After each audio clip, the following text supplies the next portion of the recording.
जन्म लिहला ए मोरे बबुआ, भले जन्म लिहला ए मोरे बबुआ। क्या बात है, क्या बात है। इंजीनियर साहब शशिकांत राव जी आप भी आएंगे, अपनी पत्नी भी आएंगी, लेकर फुआ फूफा मौसा मौसी और बाबा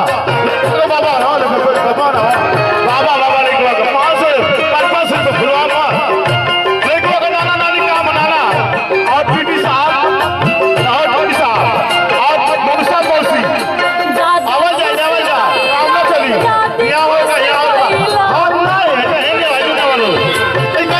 नाम है जी यहाँ खुश कैला दादी खुश बाबा लेकर बाबा उतनी हंसैला ए मोरे बबुआ, भले जन्म लिहला ए मोरे बबुआ, भले जन्म लिहला ए मोरे बबुआ।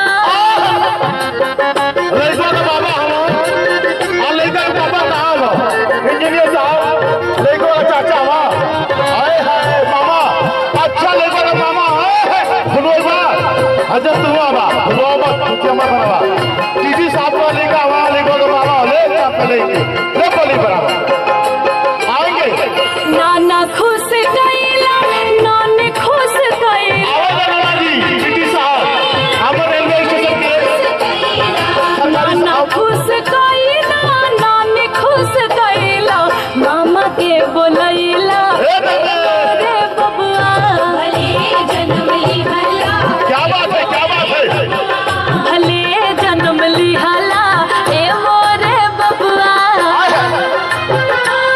बड़का बाबा वाह देखा फुलवा आई रहा सबर कभी आ गया इंजीनियर साहब शशिकांत राव जी देख क्या बात है। चलते रहेंगे शशिकांत राव जी और लेकर फुफा मौसा मामा नाना जो भी मोहब्बत का सुनी सब पे आ गए।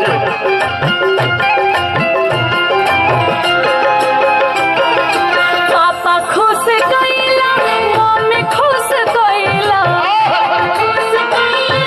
मम्मी खुश कैला, अरे पापा खुश कैला इंजीनियर साहब मम्मी खुश कैला, फुआ के नचैला ए मोरे बबुआ, भले जन्म लिहला ए मोरे बबुआ, भले जन्म लिहला ए मोरे बबुआ, भले जन्म आवाज आवाज आप खड़ा काम ना चले लगाइए सभी लोग ए मोरे बबुआ।